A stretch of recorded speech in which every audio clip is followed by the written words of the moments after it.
మాధవ్ మాధవ్ ఏంటండి ఇది? ఏంటి దౌర్జన్యం? వీలైతే బతిమాలాలి, లేకుంటే భయపెట్టాలి. ఇంకా కుదరకపోతే ఇలాగే దౌర్జన్యం చేయాలి. ఇప్పుడు నేను ఏం చేశానని ఈ దౌర్జన్యం? ఒక ఆడపిల్ల మనసు అర్థం చేసుకోలేనందుకు, ఒక ఆడపిల్ల ఆశకి అర్థం లేని సమాధానం చెప్తున్నందుకు. నేను అనుకున్నది, ఇకపై అవ్వబోయేది అంతా చెప్పేశాను కదా. మళ్ళీ మీరు మొదటికి వచ్చారేంటండి? అవ్వబోయేది మీరు చెప్పడం కాదు, నేను చెప్తాను వినండి. మీ అన్నయ్యకి ఇష్టం ఉన్నా లేకపోయినా నేను మిమ్మల్నే పెళ్లాడుతాను. ఆయన ఒప్పుకున్నా లేకపోయినా మిమ్మల్నే నా భర్తగా ఈ ప్రపంచానికి పరిచయం చేస్తాను. అది మీరు అనుకుంటే సరిపోతుందా? మీరు అనుకున్నట్టు జరగడానికి నేను ఒప్పుకోవద్దా? మీరు దేవుణ్ణి నమ్ముతారా నమ్మరా? చెప్పండి, దేవుడి మీద మీకు నమ్మకం ఉందా లేదా? ఉంది. అయితే ఆ అమ్మవారే మన కళ్యాణం నిర్ణయించింది, మన కలయికకి దారి వేసింది. ఆ అమ్మవారే అవునన్నాక ఇక ఎవరి అనుమతి కావాలి? ఏంటండి, అమ్మవారి పేరు చెప్పి నన్ను అదరగొట్టాలని అనుకుంటున్నారా?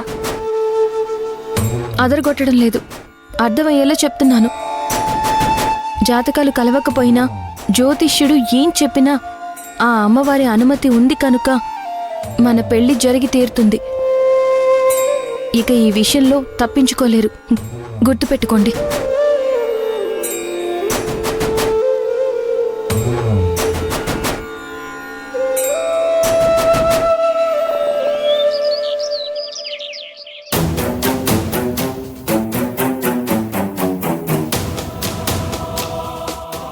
ఏమండి, ఏమైంది? దేని గురించి అంతలా ఆలోచిస్తున్నారు? మహా, ఏ విషయంలో అయినా తొందరపడొచ్చేమో కానీ పెళ్లి విషయంలోనూ, ఇద్దరు మనుషుల్ని కలిపే విషయంలోనూ అంతగా తొందరపడకూడదేమో. ఇప్పుడు ఏమైందండి?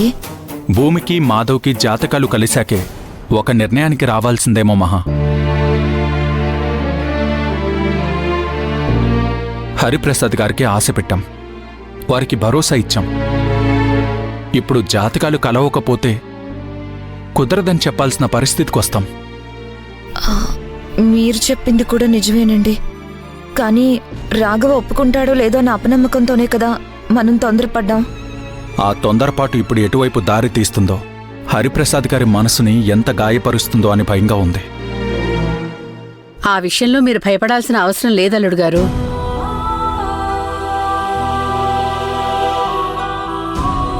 అమ్మవారి సమక్షంలో వచ్చిన ఆలోచన ఇది. ఆమె పాదాల దగ్గర మొదలైన బంధం ఇది. అలాంటప్పుడు ఆ అమ్మవారే వెయ్యబోయే బంధాన్ని ఆవిడే ఎలా తెంచుతుంది?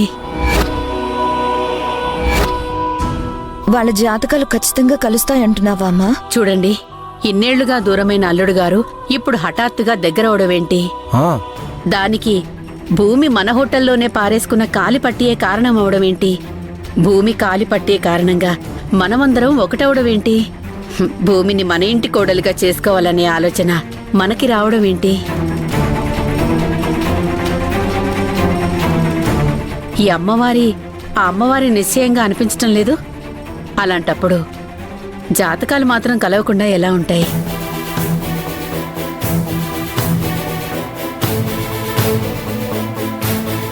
అలా అయితే జాతకాలు కలుస్తాయా, జీవితాలు నడుస్తాయా అని అంత అనుమానం ఎందుకు పెట్టారు అత్తయ్య గారు? దానికి మరొక కారణం ఉంది అల్లుడు గారు. కారణమా? ఏనా నా కారణం? అది కూడా మీ అమ్మనే అడగండి.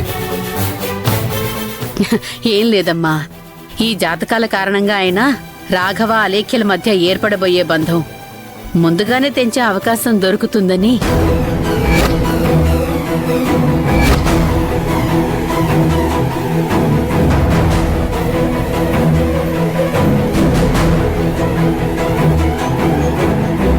అలేఖ్యని రాఘవ పెళ్లాడితే అర్హత లేని తనకి అధికారం ఇచ్చి సింహాసనం మీద కూర్చోబెట్టడం లాంటిదవుతుంది. తాను ఇంటికి కోడలైతే ఇక ఇంట్లో అల్లకల్లోలలు తప్ప ఆనందాలు అభిమానాలు కరువైపోవాల్సిందేనమ్మా. అందుకే వాళ్ళిద్దరి పెళ్లి జరగకూడదు.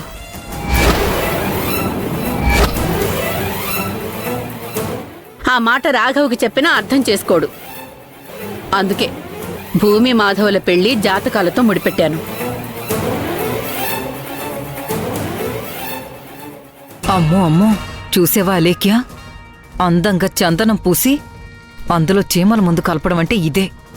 జాతకాల నాటకమాడి రాఘవకి నీకు మధ్య అడ్డుగోడ కట్టాలనుకుంటుంది. ఆ కారణంగా మనల్ని ఇంట్లో నుంచి గెంటెయ్యాలని ప్రణాళిక వేస్తోంది. గుండు సూది పట్టుకొని బుగ్గల్ని పేలగొట్టచ్చేమో గాని బొగ్గుల్ని పొడి చేయలేమమ్మా. చేతిలో ఒక చిన్న ఆయుధం పట్టుకొని ఒక పెద్ద యుద్ధం చేయొచ్చని కలగంటుందా తులసి. మనం ఉండగా ఆ కల ఎలా నెరవేరుతుంది?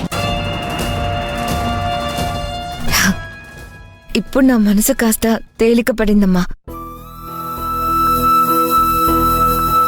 నువ్వన్నట్టు రాఘవకి అలేఖ్యకి జాతకాలు కలవకపోతే ఈ ఇంటికి పట్టిన పీడ విరగడైపోతుంది.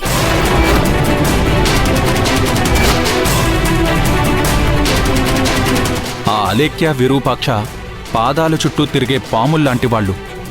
ఎప్పుడైనా కాటేయొచ్చు, ఎప్పుడైనా విషం కక్కొచ్చు.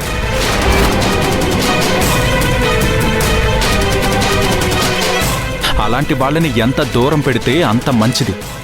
వాళ్ళని ఎంత త్వరగా తరిమేస్తే అంత ఉత్తమమైన పని.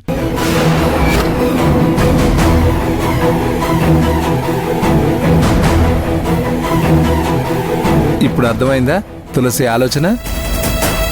అవునా అన్న? యాండి, మీరు వెళ్ళి హరిప్రసాద్ గారిని అడిగి భూమి జాతకాలు తీసుకురండి. సరే.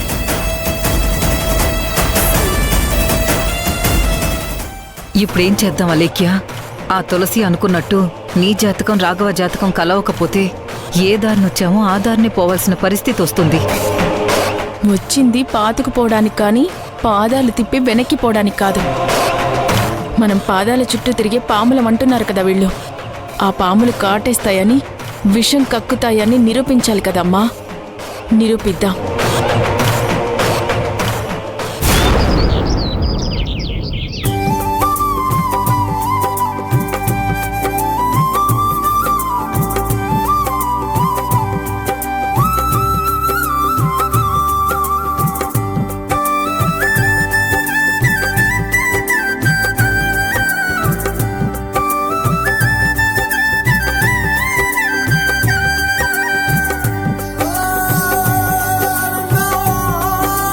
భూమి, నీకు ముగ్గులు వేయడం కూడా వచ్చా? అదేంటండి అలా అడుగుతున్నారు? అమ్మాయిలన్నాక ఆ మాత్రం వస్తాయి కదా. అలా అని కాదు భూమి, నువ్వు బాగా చదువుకున్న అమ్మాయివి, బాగా గారాబంగా పెరిగిన అమ్మాయివి. ఇలాంటి ముగ్గులు పెట్టడం నీకొచ్చో లేదో అనుకున్నాను. మీకొక లాజిక్ చెప్పనా? పుస్తకాల్లో అక్షరాలు రాస్తాం, వాకిట్లో చుక్కలు పెడతాం. పేపర్స్ మీద డిజైన్స్ వేసినట్టే ఇక్కడ చుక్కలన్నీ కలిపి ముగ్గులుగా మారుస్తాం. రెండూ ఒకటే, కాకపోతే అక్కడ కాగితాలు, ఇక్కడ వాకిలి. భలే బాగా చెప్పావు భూమి.